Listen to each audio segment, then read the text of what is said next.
નમસ્કાર વિદ્યાર્થી મિત્રો. ધોરણ 10નું 7મું કાવ્ય સુભાષિત કુસુમાની, જેમાં આપણે 1 થી 4 શ્લોકોનો અભ્યાસ કર્યો અને આજે મિત્રો તમને 5મો શ્લોક શું છે એવું તમને સમજાવવા જઈ રહ્યો છું. તમે જોઈ શકો છો ડિસ્પ્લે સ્ક્રીન ઉપર.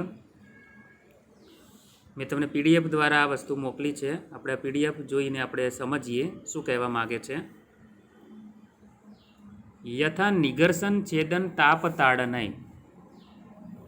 યથા એટલે જેમ, નિગર્શન એટલે ઘર્ષણ એટલે ઘસવું,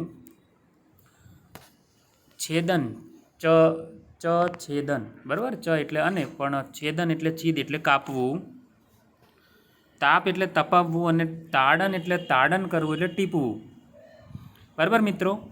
હવે જો આ શ્લોક પૂર્તિ નહીં, અર્થ વિસ્તાર માટે ખૂબ જ જરૂરી શ્લોક છે. યથા નિગર્શન છેદન તાપ તાડનય હૈ. જેમ ઘસવું, કાપવું, તપાવવું અને ટીપવું. ચતુર્ભિઃ 4 ક્રિયાઓ દ્વારા, 4 ક્રિયાઓ વડે કનકમ પરીક્ષ્યતે. કનક એટલે શું?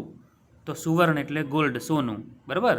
તો 4 ક્રિયાઓ વડે સોનાની એટલે કે ગોલ્ડની પરીક્ષા થાય છે. ગોલ્ડ, સોનું, પ્યોર સોનું કહે છે ને. કોઈ કહે છે 22 કેરેટ, પણ એનાથી કહે છે 24 કેરેટ.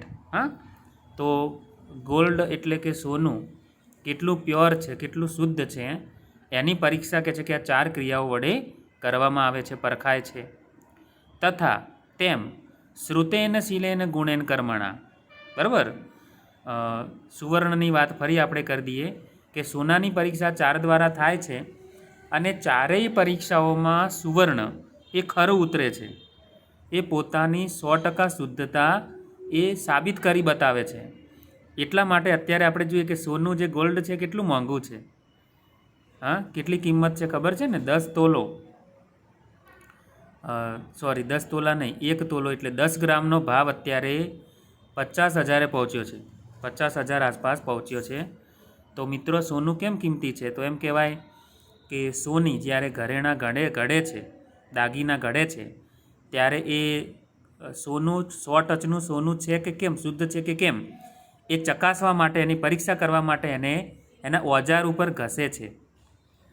ઘસીને નક્કી કરે છે. તો કહે છે કે આ તો શુદ્ધ છે. પછી એને દાગીના બનાવવા માટે યોગ્ય પ્રમાણમાં કાપવું પડે. તો એની કાતર વડે એ કાપે છે તો એ કપાઈ પણ જાય છે. નરમ ધાતુ છે. ત્યારબાદ એને ગાળવા માટે, યોગ્ય આકાર આપવા માટે એને તપાવે છે, ગરમ કરે છે. તો એ એટલા જ પ્રમાણમાં તપે પણ છે અને બરાબર, એટલે કે પીગળે પણ છે. અને પછી યોગ્ય આકાર આપવા માટે નાની નાની હથોડીથી ધીમે ધીમે એને શું કરે છે? ટપ ટપ ટપ ટપ ટીપે છે. હા, અને સરસ મજાનું વીંટી, ગળાનો હાર, કાનની બુટ્ટી, નાકની નથણી, આવા બધા ઘરેણાઓ સોની સુવર્ણકાર બનાવે છે. અને સરસ રીતે એ સોનામાંથી બની જાય છે અને સોનું એ આપણને આકર્ષે છે. બરાબર. એટલે કિંમતી છે. તો આ 4 પરીક્ષાઓમાં એ સફળ સાબિત થાય છે. તથા તેમ શ્રુતેન શીલેન ગુણેન કર્મણા. શ્રુતમ એટલે જ્ઞાન, શીલ એટલે ચારિત્ર્ય, ગુણ ક્વોલિટી આપણા ગુણ, અને કર્મ એટલે આપણું કાર્ય. બરાબર. તો તેમ કહે છે કે જ્ઞાન, શીલ એટલે ચારિત્ર્ય, શીલેન ગુણેન એટલે ગુણ, અને કર્મણા એટલે કર્મ. 4 શબ્દો તૃતીય વિભક્તિમાં છે, એટલે કે થી થકી વડે દ્વારા. બરાબર, એના પ્રત્યય છે. તો કહે છે કે શ્રુતેન શીલેન ગુણેન કર્મણા, તેમ જ્ઞાન, ચારિત્ર્ય, ગુણ અને કર્મ ચતુર્ભિઃ 4 વડે, એટલે કે 4 ક્રિયાઓ વડે પુરુષની પરીક્ષા કરાય છે. ભાઈ, પુરુષની પરીક્ષા કરવી હોય તો આ 4 રીતે થઈ શકે કે એનામાં નોલેજ એટલે કે જ્ઞાન કેટલું છે, એનું કેરેક્ટર એટલે કે એનું ચરિત્ર કેવું છે, એનામાં ગુણ એટલે ક્વોલિટી કેવી છે, અને કેવા કર્મો છે એનું કાર્ય કેવું છે. આ 4 વડે એમ કહેવાય કે એની પરીક્ષા કરવામાં આવે છે. જો 4માં એ સાચો સાબિત થાય તો યોગ્ય પુરુષ છે એમ આપણે સાબિત કરીએ. બાકી આપણે કહીએ છીએ ને પુરુષ અને મહાપુરુષ, તો પુરુષ અને મહાપુરુષમાં આટલો ફરક છે કે મહાપુરુષ હોય છે એ જેમ સુવર્ણની જેમ શુદ્ધ હોય છે, એ આ 4 ક્રિયાઓ વડે એમની પરીક્ષા થાય તો એ સફળ સાબિત થાય, બરાબર? કારણ કે એમનામાં જ્ઞાન હોય છે, એ કેરેક્ટરના પાકા હોય છે, એમનામાં ગુણ હોય છે, સારા સદ્ગુણો અને સારા કર્મ ધરાવતા હોય છે. તો મિત્રો આ અર્થ વિસ્તાર માટે એક્સપ્લેન કરવા માટે, સમજવા માટે, સમજાવવા માટે ખૂબ જ મહત્ત્વનો વેરી વેરી મોસ્ટ આઈએમપી શ્લોક છે. હા, લખી રાખજો અને તૈયાર કરી દેજો. ઓકે, ચલો હવે આપણે આગળ વધીએ અને આગળનો શ્લોક સમજાવું તમને. હું થોડો ઉપર આવી જાઉં. હા, બરાબર, રેડી? ઓકે મિત્રો, હા ચલો તો સમજતા જજો. તે જેવી રીતે હું વર્ગખંડમાં જેટલું સારી રીતે સમજાવું છું ને એ તમામ રીતે હું પ્રયત્ન કરું છું તમને સમજાવવાનો મિત્રો, એટલે સમજતા રહેજો. તમે મને રૂબરૂ જોઈ પણ શકો છો અને જે હું બોર્ડ ઉપર બ્લેકબોર્ડ ઉપર જે લખું છું ને એ જ વસ્તુ અત્યારે તમારી સ્ક્રીન ઉપર તમારી સામે છે. PDF પણ હું તમને મોકલીશ લખવા માટે. તો સમજો મિત્રો શું કહેવા માગે છે. આ શ્લોક તમારો શ્લોક પૂર્તિનો શ્લોક છે અને શ્લોક પૂર્તિના જે 7 શ્લોકો છે, પહેલા લેસનમાં 2 શ્લોકો, 7મા લેસનમાંથી આમાંથી 1 શ્લોક, 10મા લેસનમાં બીજા 2 શ્લોકો છે અને 13મા લેસનમાં 2 શ્લોકો છે. મેં તમને એક નાનો 3 કે 3.5 મિનિટનો એક વિડીયો આપણા ગ્રુપમાં જે તે વખતે મોકલ્યો હતો કે 7 શ્લોકોની તમે તૈયારી કરી લેજો અત્યારથી. એ 4 ગુણ માટે પૂછાય છે, 2 + 2, બરાબર? તો આ શ્લોક તમારો શ્લોક પૂર્તિનો શ્લોક છે જે હું તમને અત્યારે સમજાવી રહ્યો છું, વ્યવસ્થિત સમજાવી રહ્યો છું, ધ્યાનથી સમજજો. આપત્સુ રામઃ સમરેશુ ભીમઃ. પહેલાં હું આખો શ્લોક બોલી જાઉં જેથી તમને થોડુંક તૈયારી રહે, યાદ રહે. આપત્સુ રામઃ સમરેશુ ભીમઃ દાનેશુ કર્ણશ્ચ નયેશુ કૃષ્ણ ભીષ્મ પ્રતિજ્ઞા પરિપાલનેશુ વિક્રાંત કાર્યેશુ ભવાંજનેય. ઓકે, તો આ શ્લોકની તૈયારી કરજો. હવે એનું ભાષાંતર આપણે સમજીએ. અહીં તમને જે શબ્દો જોવા મળે છે કે કઈ કઈ પરિસ્થિતિમાં, કેવી કેવી સિચ્યુએશનમાં કયા મહાપુરુષોએ કે છે કે પોતાની જાતને ટકાવી રાખી અને તેઓને આપણે અત્યારે મહાપુરુષો તરીકે ઓળખીએ છીએ. તેઓ હાજર નથી તો પણ આપણે એમને યાદ કરીએ છીએ, એમના કાર્યોને આપણે વાગોળીએ છીએ. તો સપ્તમી વિભક્તિ બહુવચન છે કે આપત્સુ, બરાબર? જેમ રામનું રામેશુ, તો આપદ શબ્દ એ વ્યંજનાંત શબ્દ છે, આપત્સુ એટલે સપ્તમીમાં શું શબ્દ આવે છે? સુ, એસુ, આસુ વગેરે. ઓકે, તો આપત્સુ એટલે આપત્તિઓમાં રામ. સમરેશુ ભીમ એટલે યુદ્ધોમાં ભીમ. હવે હું તમને આ વાત થોડી સમજાવું કારણ કે થોડો સમય લઈશ તમારો. આપત્તિઓમાં એટલે આપણે જોઈએ કે ભાઈ ભગવાન રામ, આજે આપણે રામ ભગવાનને પૂજીએ છીએ, ભગવાનની જેમ એનું પૂજન કરીએ છીએ, મંદિરોમાં જઈએ છીએ, દર્શન કરીએ છીએ, બરાબર? તો કેમ આટલા મહાન હતા ભગવાન રામ? પૃથ્વી પર તેમનો જન્મ મનુષ્ય રૂપે થયો હતો, બરાબર? તો મનુષ્યને તો ભાઈ બધી તકલીફો પડે, આપણને પણ આજે પડે છે. તો એવી રીતે ભગવાન રામને પણ અનેક તકલીફો પડી, બરાબર? તો જ્યારે એમ કહેવાય કે એમને નાનાથી મોટા થયા અને જ્યારે યુવા અવસ્થામાં સૌથી મોટા પુત્ર હોવાના લીધે રાજા દશરથે જ્યારે એમનો રાજ્યાભિષેક કરવાની વાત આવી, રાજા બનાવવાની, તો એમની પત્ની કૈકેયીએ એમના માટે અગાઉથી જે 2 વરદાન બાકી હતા એ માગી લીધા. એ પણ કોઈની કાન ભંભેરણી કરવાની ચડામણીથી, મંથરા નામની દાસીના લીધે. તો એમને કહ્યું કે ભાઈ મારો ભરત જે છે, મારો પુત્ર, એ રાજા બનવો જોઈએ અને રામને આપી દો 14 વર્ષનો વનવાસ, બરાબર? તો મિત્રો 14 વર્ષનો વનવાસ મળી ગયો. તો પણ ભગવાન રામે સહેજ પણ એમ કહે છે કે વિચલિત થયા વિના પિતાજીની આજ્ઞા શિરોમાન્ય રાખી અને રઘુકુલ રીતિ સદા ચલી આઈ, પ્રાણ જાય અરુ વચન ન જાય. હા, પ્રાણ જતા રહે પણ વચન પાલનમાં તેઓ બહુ એમ કહેવાય કે આગળ પડતા હતા. એટલે વચનનું પાલન કરવું, પિતાજીના વચનનું પાલન, કે તેમને 14 વર્ષનો વનવાસ મળ્યો તો ભગવાન રામે સ્વીકારી લીધો. તેમની સહધર્મચારિણી એટલે કે પત્ની સીતાએ પણ એમ કહ્યું કે હું પણ સાથે આવીશ. નાના ભાઈ લક્ષ્મણે કહ્યું કે હું પણ સાથે આવીશ. તો આવી રીતે એમ કહેવાય કે ભગવાન રામની 14 વર્ષનો વનવાસ મળ્યો. વનમાં કાંટા, કાંકરા, પગમાં ખૂંચે, ઉઘાડા પગે ફરવું, હિંસક જાનવરો વચ્ચે જવું, કેટલી બધી તકલીફો. પણ એમ કહેવાય કે ભગવાન રામ આ સૃષ્ટિમાં જે પાપાચાર થતો હતો એ દૂર કરવા માટે, એનો ઉદ્ધાર કરવા માટે જન્મ્યા હતા. એટલે એમને વનવાસ દરમિયાન ઘણા બધા હિંસક રાક્ષસો વગેરેનો વધ કર્યો. એમ જતાં જતાં એમ કહેવાય કે આગળ એમની વેરવૃત્તિના કારણે વેર થવાથી બદલો લેવાની ભાવનાથી રાવણે સીતા માતાનું અપહરણ કર્યું અને અંતે રાવણ સાથે યુદ્ધ કરવું પડ્યું પોતાની પત્નીનું અપહરણ થયા બાદ. બરાબર.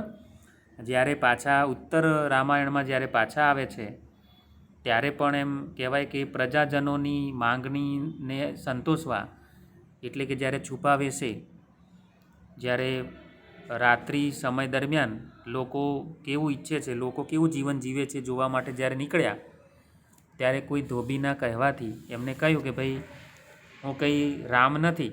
એવો શબ્દ એમને કાને પડ્યા કે હું કંઈ રામ નથી કે જે પરપુરુષ પરાયા પુરુષના ત્યાં રહી હોય અને હું એને અપનાવી લઉં. હા, એવી સ્ત્રીને હું અપનાવી લઉં. તો આ વાત જ્યારે રામના કાને પડે છે તો પ્રજાજનો માટે થઈને રામ સીતા માતાનો શું કરે છે? ત્યાગ કરે છે. બરાબર. સીતા માતાને છોડી દે છે. તો એક રાજા તરીકેનું કર્તવ્ય અદા કરે છે. એકચ્યુઅલી રાજા ના હોત ને તો કદાચ આ ત્યાગ ન કરત, પણ પ્રજાજનોની એમ કહેવાય કે કેવી માંગ છે, પ્રજાજનો શું ઈચ્છે છે, પ્રજાને ખુશ રાખવા માટે રામે પોતાના જીવનનો કે છે કે આ એક મહત્ત્વનો નિર્ણય કર્યો અને સીતા માતાને ત્યાગી દીધા, એટલે કે એમને છોડી દીધા. તો કેમ કે એમ કહેવાય કે ઘરના ખૂણે તેઓ પણ રડ્યા હશે. હા, તો આ સીતા માતા એટલે આપત્તિઓ, એમને અનેક આપત્તિઓ આવી હતી એમ આપણે સમજી શકીએ. સમરેશુ ભીમ. આપણે બીજી વાત કરીએ કે યુદ્ધમાં ભીમ. હવે યુદ્ધમાં તો કોણ જીતે? જેનામાં બળ હોય. ભીમ ચાલે તો 10-10 હાથીઓનું જેમાં બળ હોય, ધરા ધ્રુજે, હા, ધરતી ધ્રુજે. હા, તો એવા ભીમની વાત કરી છે કે યુદ્ધમાં બળ ચાલે, બુદ્ધિ પણ ચાલે. તો યુદ્ધમાં બળ અને બુદ્ધિ બંને હતું. ઓકે. તો યુદ્ધે શું? યુદ્ધ એટલે સમર, સમર એટલે યુદ્ધ, એવી રીતે આપણે સમજીએ તો સમરેશુ ભીમ, યુદ્ધોમાં ભીમ. બરાબર. દાનેશુ કર્ણ. હવે દાન આપવાની બાબત આવે તો કર્ણ. મિત્રો, ન ભૂતો ન ભવિષ્યતિ. દાનેશ્વરી કર્ણને આપણે આજે પણ યાદ કરીએ છીએ કે તે પાંડવોમાં આમ સૌથી મોટો પુત્ર હતો. કુંતીને સૂર્ય ભગવાને જ્યારે તપસ્યા કરી હતી તો સૂર્ય ભગવાને તેને આ પુત્ર આપ્યો હતો, એટલે એને સૂર્યપુત્ર કહેવામાં આવે છે. પરંતુ એ વખતે કુંતી કૌમાર્ય અવસ્થામાં હતી, એટલે કે એના લગ્ન નહોતા થયા. તો લોકલાજના ભયે, લોકમર્યાદાના ભયે એ કુંતી માતા આને એક લાકડાની પેટીમાં મૂકી અને નદીમાં વહેતો કરી દે છે. એ સ્ટોરી આપણે જોઈએ છીએ આગળ મહાભારતમાં. હવે આ વહેતો વહેતો પેટીમાં અને બાળકના રડવાનો અવાજ એક કિનારા પર ઝૂંપડી હોય છે ત્યાં જે સારથી હોય છે એ સારથીને સંભળાય છે. બરાબર. અને સારથી અને એની પત્નીનું નામ કદાચ રાધા હોય છે. તો આ બંને નિસંતાન હોય છે, એટલે આ બાળકને ઉછેરીને મોટો કરે છે. અને એ સારથી એટલે કે રથ ચલાવનાર એ આ બાળકને મોટો કરે છે. અને એ બહુ તેજસ્વી પુત્ર છે, સૂર્યપુત્ર છે. એને જન્મની સાથે એને કવચ અને કુંડળ મળેલા હતા. સૂર્યના ભગવાનના વરદાનથી શરીર સાથે જોડાયેલા હતા. એમ કહેવાય કે જ્યાં સુધી એની સાથે હોય ને તો એને કોઈ જીતી ન શકે. હવે આવનાર ભવિષ્યમાં મહાભારત જેવું યુદ્ધ થવાનું હતું. હવે આ વાત ભગવાન કૃષ્ણ જાણતા હતા, એટલે કૃષ્ણ ભગવાને એની સાથે કપટ કર્યું અને કપટથી એના કવચ અને કુંડળને હડપી લેવાનું એક આયોજન કર્યું.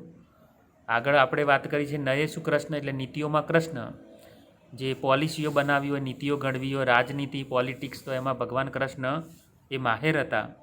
તો એમને આ કર્ણની પાસે ઇન્દ્રને મોકલ્યો અને ઇન્દ્ર બ્રાહ્મણ વેશે જાય છે અને કર્ણનું એક એમ કહેવાય કે સંકલ્પ કરેલો હતો કે સવારે સૂર્યની જ્યારે પૂજા કરતો હોય ત્યારે જે કોઈ પણ યાચક, જે ભિક્ષાર્થી આવે એ જે કંઈ માગે તે આપી દેતો.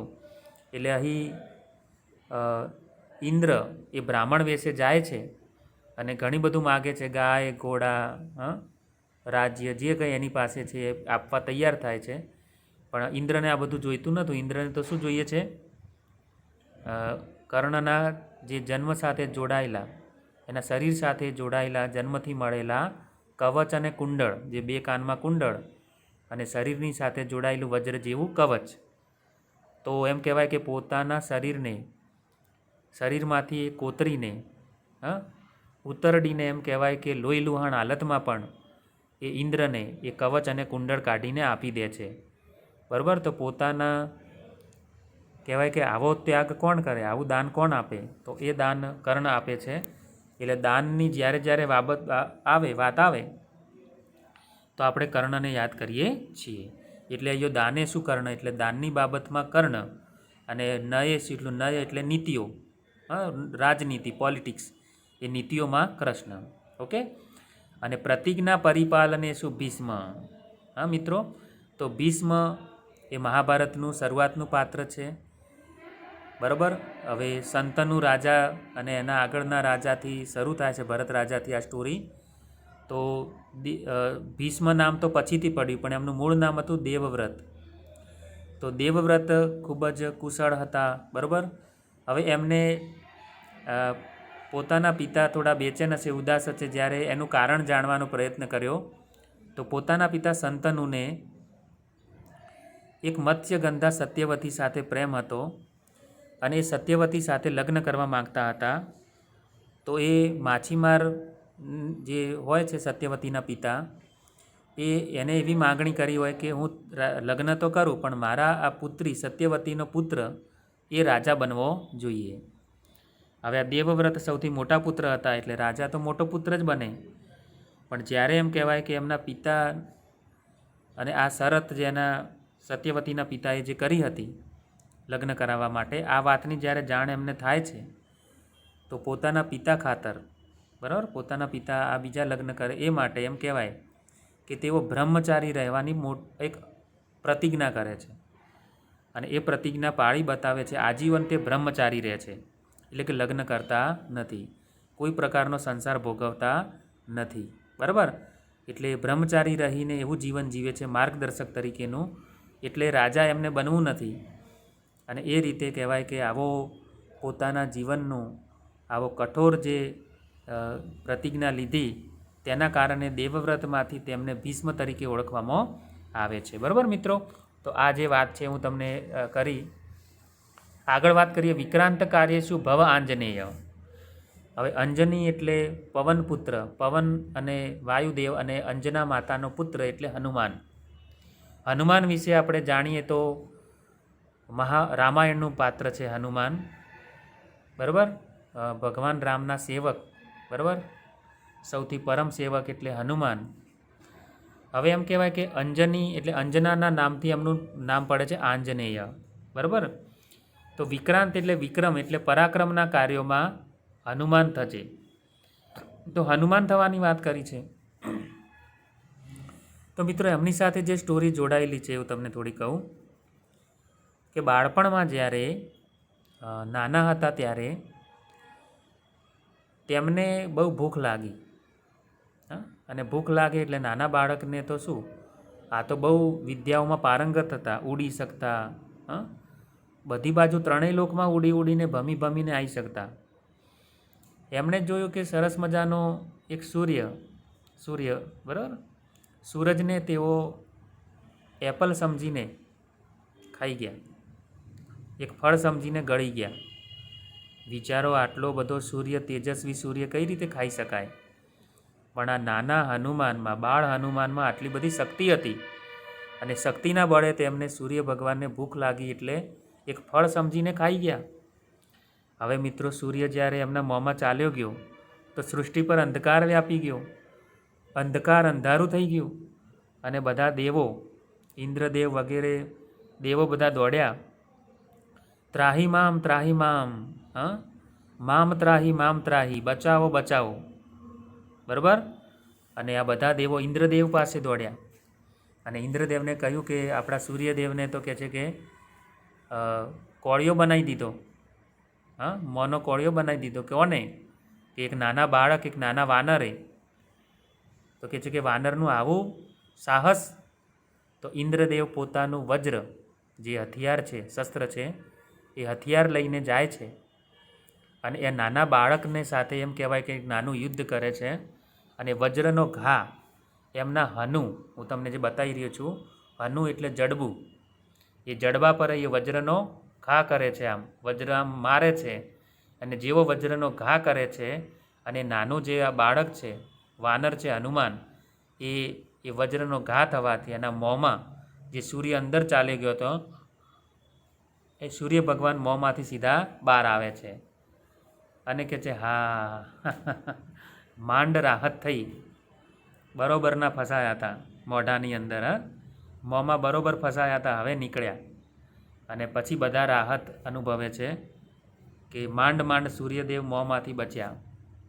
તો આવા પરાક્રમી બાળપણમાં આવો બાળક, એક નાના બાળક હતા તો એમની લીલાઓ હાવી હતી, આવા પરાક્રમો તેઓ કરતા હતા. એક પરાક્રમ એવું હતું કે તે એક ઋષિ, બરાબર, થોડું હાસ્યાસ્પદ છે, તમને મજા આવશે.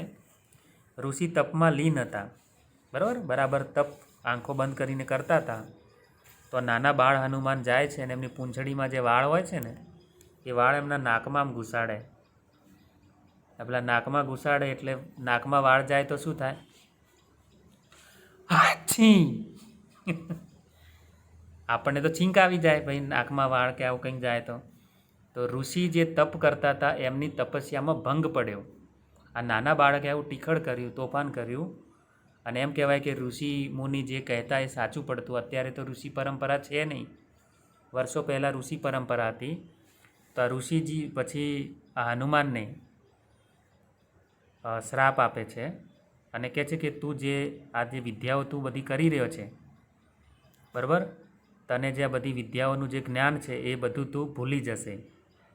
અને એમ કહેવાય કે હનુમાન એ વખતે બાળ અવસ્થામાં પછી આ વિદ્યાઓ જે ઘણી બધી જે ઉડવાની અને જે કરતા હતા એ બધી વિદ્યાઓ ભૂલી જાય છે અને એક સામાન્ય જીવન જીવે છે. પણ પછી શ્રાપ કંઈ કાયમનો હોતો નથી, એનું એક રાહત હોય છે.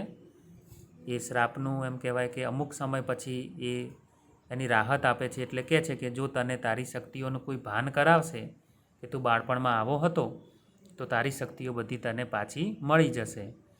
તો ખરો સમય આવે છે રામાયણમાં કે જ્યારે સમુદ્રની પાર લંકામાં જ્યારે સીતા માતાને રાવણ ઉપાડી જાય છે અને જ્યારે સમુદ્રની પાસે બધા આવીને વાનરો ઊભા રહે છે, આપણે રામાયણ જોઈ છે, તો એ સમયે જાંબવંત નામનો જે રીંછ હોય છે ને, જાંબવંત,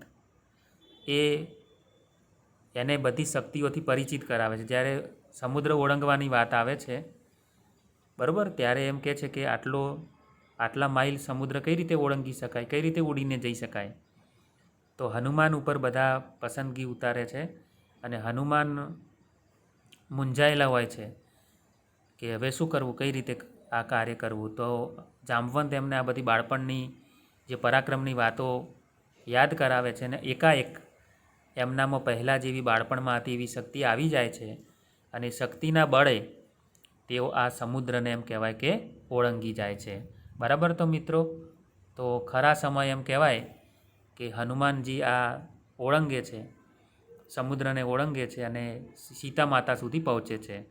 તો વિક્રાંત કાર્ય શું એટલે વિક્રમજનક કાર્ય એટલે પરાક્રમના કાર્યોમાં આંજનેય ભવ એટલે હનુમાન થજે. તો કેવા કેવા કાર્યોમાં શું બનવું એ મહાપુરુષોની વાત આ શ્લોકમાં કરવામાં આવી છે. આ શ્લોક મેં તમને સરસ રીતે સમજાયો. જો કદાચ અર્થ વિસ્તારમાં પૂછાય તો આપણે આ રીતે લખી શકીએ. આમ તો આ શ્લોક તમારો શ્લોક પૂર્તિ માટેનો શ્લોક છે, જે 2 ગુણ માટે પૂછાય છે, શ્લોક પૂર્તિ કરવા માટે. ઓકે. અને હવે આપણે અંતિમ શ્લોક તરફ જઈએ. છેલ્લો શ્લોક હું તમને સમજાવું, બરાબર. છેલ્લો શ્લોક તમને સમજાવું કે ભાઈ 3 પ્રકારના લોકો હોય છે, ઉત્તમ, મધ્યમ અને નિમ્ન. બરાબર મિત્રો, 3 પ્રકારના લોકો હોય છે અને એ રીતે સફળતા એમને હાથ લાગતી હોય છે, સફળતા મળતી હોય છે.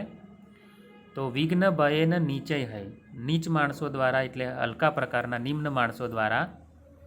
વિઘ્ન ભયન એટલે વિઘ્નના ભયથી, મુશ્કેલી આવશે, વિઘ્ન આવશે, એ ભય એટલે એ ડરથી. ખલુ ન પ્રારભ્યતે, ખલુ ખરેખર, ન પ્રારભ્યતે એટલે પ્રારંભ, આરંભ, ન એટલે કરતા નથી, એટલે કોઈ પણ કાર્યનો પ્રારંભ કરતા નથી. એ નિમ્ન માણસો વિચારે છે કે મુશ્કેલી આવશે તો કામ કઈ રીતે થશે, એટલે કાર્ય શરૂ જ કરતા નથી, કાર્યનો આરંભ કરતા નથી. પ્રારભ્ય વિઘ્ન વિહતા, પ્રારભ્ય એટલે શરૂ કરીને, કાર્ય શરૂ કરીને વિઘ્ન વિહતા, વિહતા એટલે હત થતા એટલે હેરાન થતા, પરેશાન થતા. વિઘ્નોથી હેરાન પરેશાન થતા, પ્રારબ્ય વિઘ્ન વિહતા, કાર્ય શરૂ કરીને વિઘ્નોથી હેરાન પરેશાન થતા, મધ્યાહા એટલે મધ્યમ પ્રકારના જે લોકો છે, મીડિયમ લોકો છે, એ માણસો કે છે વિરમંતી એટલે વિરામ પામે છે એટલે અટકી જાય છે. મધ્યમ પ્રકારના માણસો વચ્ચે જ અટકી જાય છે. અને વિઘ્નેય પુનઃ પુનઃ અપી પ્રતિહન્યમાના, અને વિઘ્નોથી કહે છે કે ફરી ફરીને પ્રતિહન્યમાના એટલે હેરાન થવા છતાં, અપી એટલે પણ અને અપી એટલે હોવા છતાં, તો વિઘ્નોથી કહે છે ફરી ફરીને હેરાન થવા છતાં, ઉત્તમ જના, ચ અને ઉત્તમ જના સંધિ થયેલી છે ચોત્તમા જના, એટલે ચોત્તમા જના એટલે ચ પ્લસ ઉત્તમ જના, એ રીતે સંધિ થયેલી છે. તો ચ એટલે અને વિઘ્નેય પુનઃ પુનઃ અપી એટલે વિઘ્નોથી કે છે ફરી ફરીને પ્રતિહન્યમાન, પ્રતિ ઉપસર્ગ છે, એનો અહીંયા કોઈ મિનિંગ નથી. અને હન્યમાનમાં માન પ્રત્યય જે છે એ અત આન માન એટલે વર્તમાન કૃદન છે. અને વર્તમાન કૃદનનું ગુજરાતી થાય છે ક્રિયા પ્લસ તોતા તીતું, એટલે પ્રતિહન્યમાના એટલે હેરાન થતા, પરેશાન થતા એમ. એટલે કે છે કે હેરાન થવા છતાં ઉત્તમ જનાહા, જે ઉત્તમ પ્રકારના લોકો છે, સૌથી ઉત્તમ છે, શ્રેષ્ઠ છે, એવા લોકો કે છે કે પ્રારબ્ય એટલે કાર્ય શરૂ કરીને અથવા શરૂ કરેલું કાર્ય ન પરિત્યજંતી એટલે કે તેને ત્યજંતી એટલે એનો ત્યાગ કરતા નથી, પરિત્યાગ કરતા નથી એટલે કે તેને છોડતા નથી. અને એ ભલે હેરાન પરેશાન થાય પણ કાર્ય છોડતા નથી. અને એમ કહેવાય કે અંતે સક્સેસ, સફળ, તે લોકો સફળ થાય છે, ઉત્તમ લોકો સફળ થાય છે. તો કામ કરવાની આપણી પદ્ધતિ, ટેકનિકના આધારે આ શ્લોક આપણને એ સમજાવે છે કે ભાઈ 3 પ્રકારના લોકો હોય છે. બરાબર, હું તમને આ વાત સમજાવું કે ભાઈ 3 પ્રકારના લોકો હોય છે કે નિમ્ન, મધ્યમ અને ઉત્તમ. તો વિઘ્નના ભયથી નિમ્ન માણસો ખરેખર કાર્યનો આરંભ કરતા નથી, અને કાર્ય શરૂ કરીને વિઘ્ન આવવાથી કહે છે કે હેરાન થવાથી જે મિડલ ક્લાસ એટલે કે મધ્યમ પ્રકારના લોકો છે એ અટકી જાય છે, કાર્યને બંધ કરી દે છે. અને ઉત્તમ પ્રકારના લોકો હોય છે એ વિઘ્ન આવે તો પણ કાર્યથી પરેશાન થતા નથી, હેરાન પરેશાન થવા છતાં પણ કહે છે કે એ કાર્યને છોડતા નથી. અને કાર્ય છોડતા નથી એટલે એમ કહેવાય કે તે સફળ થાય છે. તો આ સરસ મજાનો શ્લોક આપણે જીવનમાં ઉતારીએ કે અત્યારે જે આપણને પરિસ્થિતિ ઘરે રહીને જોવા મળે છે કે ભાઈ શિક્ષણ કાર્ય શાળામાં નથી થઈ શકતું, આમ ફેસ ટુ ફેસ તમે હાજર નથી, તમે કોઈ મીડિયા એટલે કે ટેકનોલોજીના માધ્યમથી ભણી રહ્યા છો તો અગવડ પડે, પણ તમે ગમે ત્યાંથી કંઈક ને કંઈક હલ શોધતા રહેજો અને મૂંઝવતા પ્રશ્નોનો ઉકેલ શોધતા રહેજો અને કાર્ય ચાલુ રાખજો. તો મિત્રો તમે પણ ઉત્તમ બનશો અને તમે પણ સફળ થશો. તો સર્વને મારા આશીર્વાદ છે. અને સર્વ મિત્રોને આપણે આ હું PDF મોકલું એટલે તમે શ્લોક શબ્દાર્થ અને અનુવાદ લખી દેજો, સ્વાધ્યાય કાર્ય પૂર્ણ કરી દેજો. ધીમે ધીમે આપણે એક એક લેસન પૂરા કરીશું. ઓકે, તો સર્વ મિત્રોને મારા જય રાજારામ.